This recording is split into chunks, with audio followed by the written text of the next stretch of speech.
Pessoal, continuando aqui, no nosso último vídeo, nós mostramos para você que o uso de uma multilayer perceptron do tipo feed-forward, usando uma dense layer, ou fully connected, ou simplesmente totalmente conectada, não tinha nenhum tipo de necessidade de você garantir a organização dos pixels de entrada, ou seja, eu podia ter embaralhado, como nós fizemos na aula anterior, e a gente observou que no resultado final, a acurácia para os dados originais, ou seja, sem embaralhar os pixels, né, esse primeiro conjunto, nós tivemos uma acurácia de 0,9678.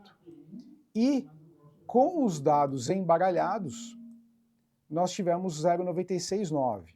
E aí a gente comentou o porquê disso que acontece, né? Porque numa multilayer perceptron, nós não somos sensíveis à posição do pixel, né?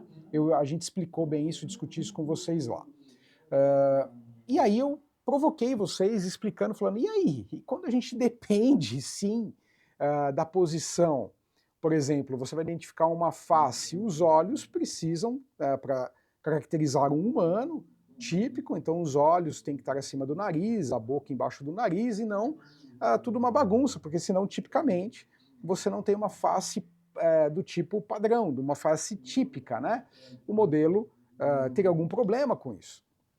Ou pior, se você simplesmente chacoalhar o pixel, você não quer dizer que ele tem uma face, né? Então, como resolver isso? Então, nós iremos introduzir o conceito de convolução. Então, lembrando que a gente já discutiu bastante, que no fundo uma imagem é nada mais do que uma coleção de pixels, e cada pixel tem o seu valor. Eu criei aqui uma imagem fictícia de 6 por 6, tá? Então, é uma imagem qualquer aqui, só de zeros e uns para ficar fácil a nossa discussão. E aí, o que é um processo de convolução? E a gente vai dizer e vai demonstrar que isso sim é um método, é um tipo de arquitetura que permite você ser sensível à posição das coisas que aparecem na imagem. Então, o primeiro conceito das convoluções é você tem a entrada e você tem um filtro ou kernel. Nesse caso, nós temos um kernel ou filtro de 3 por 3, tá? É isso aqui. Ele tem 3 linhas e 3 colunas. E qual é a operação da convolução de um kernel por uma imagem de entrada? A operação é a seguinte: você vai multiplicar esse por esse, então vamos pegar aqui, ó, 3 por 3, vamos pegar uma região 3 por 3, e nós vamos fazer essa seguinte conta para chegar nisso aqui, ó. Então, 1 vezes 1, mais menos 1 vezes 0, mais menos 1 vezes 0, mais menos 1 vezes 0, mais 1 vezes 1, mais menos 1 vezes 0, mais menos 1 vezes 0, mais menos 1 vezes 0, mais 1 vezes 1. Isso deu 3. Isso nós criamos aqui uma convolução, calculamos uma convolução por esse kernel com essa imagem de entrada. E aí, não parou aí, né? Tem muito mais área na imagem. Se eu utilizar stride 1, ou stride é passo, o termo normalmente que você vai encontrar na literatura é stride, mas é o passo, é 1. Então vamos considerar o 1 aqui. Significa que eu vou agora, eu vou pintar de outra cor aqui. Eu vou pintar aqui de azulzinho. Então, novamente, eu vou multiplicar 1 vezes 0, mais menos 1 vezes 0, mais menos 1 vezes 0, mais menos 1 vezes 1, mais 1 vezes 0, mais menos 1 vezes 0, mais menos 1 vezes 0, mais menos 1 vezes 1, mais 1 vezes 1. O resultado deu menos 1. E aí, novo stride, novo passinho. Opa! E aí eu vou fazendo isso passo a passo até varrer toda a imagem. né? Então eu vou pintar aqui de laranja e a gente vai fazendo isso até que você depois desça a imagem. Aqui, ó, vamos pegar um cinza e aí você vai fazer um novo processo.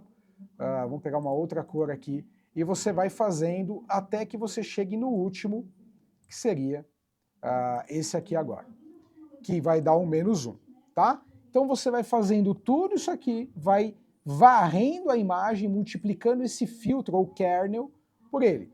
Claro, eu não preciso só ter filtros ou kernels 3x3, eu também tipicamente posso ter 5x5, são valores que funcionam bem, e a gente normalmente usa os ímpares, por quê?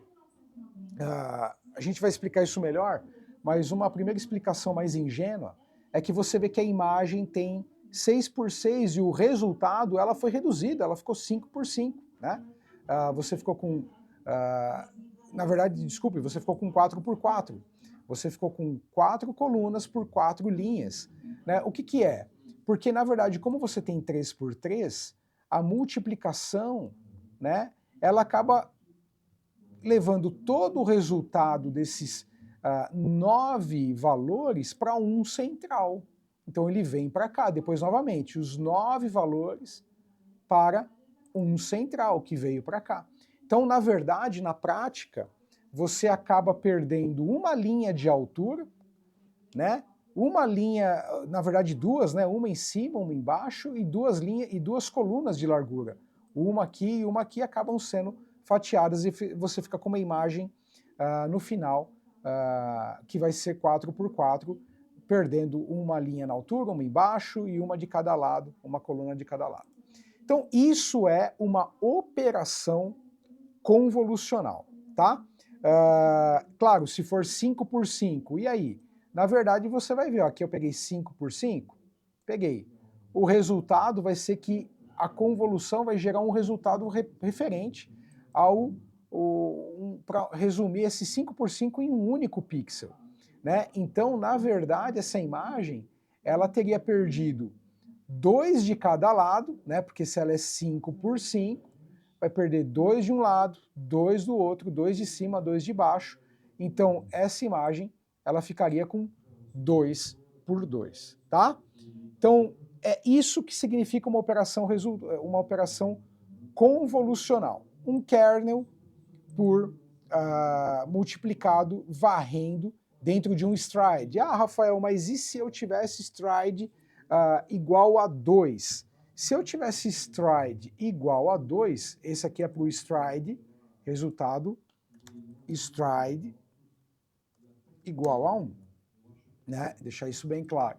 Agora, se você for fazer aí, é legal você fazer, você vai ter o seguinte, esse aqui vai ser o primeiro, né? O segundo vai ser onde? Vai ser aqui, ó. Eu vou pular 2. 1, 2. Antes eu tinha pulado 1. Então vai vir para cá. E depois, novamente, eu vou pular 1, 2, né? E até o final, tá? Então, aí você vai ter que verificar, puxa, mas dá para fazer stride igual a 2 nesse caso aqui?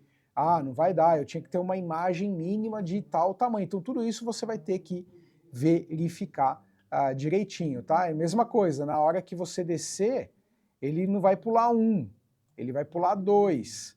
Então, seria aqui, né? Até novamente chegar no último, daí você vai ter que verificar o tamanho da imagem, se ela comporta um stride igual a 2. Enfim, é essa que é a ideia. E lembre-se, né? A sua imagem, ela vai sofrer alguma compressão. Porque o que a convolução está fazendo, né? Ela está multiplicando esse filtro pela imagem original, mas encontrando um valor único do resultado dessa multiplicação, da soma das multiplicações de ponto a ponto do kernel pela imagem. Né? Então ela está sintetizando a imagem em único valor. Então esse 3 representa agora tudo que tinha aqui antes.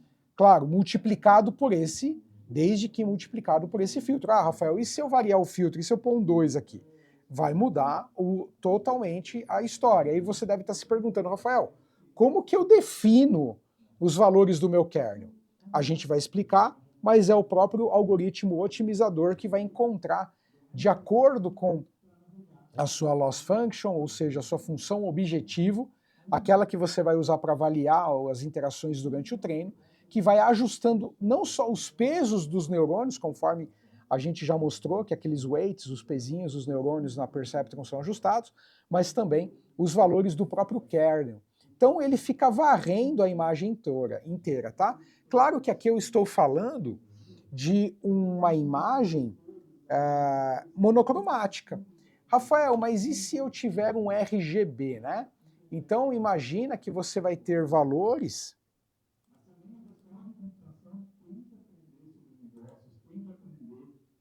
Aqui, ó. Então vamos supor que aqui seria o nosso R, o green, o G e o B de blue.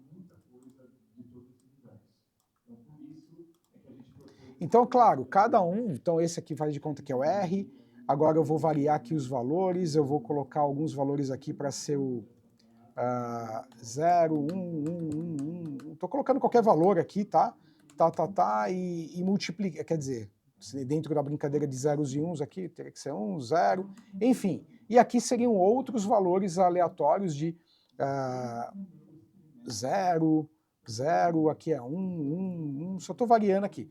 Aí você teria que a sua imagem colorida ela seria decomposta em 3 inputs, uma para o R, uma para o G e uma para o B. E aquele teu kernel, ele varreria, da mesma forma como a gente fez com S, ele varreria o R e geraria um resultado para o R, de 4x4. Depois ele vai ter um valor para o G, de 4x4. E depois você vai ter um valor para o B, 4x4. Então, cada um deles, multiplicando por esse kernel, vai ter um resultado referente à sua input de entrada, que no caso aqui seria red, green, blue, né? Enfim, é isso. No nosso caso aqui dos dígitos, a gente está utilizando uma imagem monocromática. Tá? Então é preto e branco, uma entrada só. Mas se você for trabalhar com imagem colorida, aquele seu kernel vai ser multiplicado e vai gerar saídas para cada um dos canais. E a gente chama isso aqui de canal. Então, essa input é um canal. E é uma imagem, no caso de um preto e branco, uma imagem monocromática de um único canal. Se a imagem é RGB, ela é de 3 canais, tá? Então, e aí o filtro, claro, vai ser multiplicado para cada uma delas, tá bom? Então, definimos aqui hoje algumas coisas importantes sobre a operação da convolução. Até a próxima, pessoal!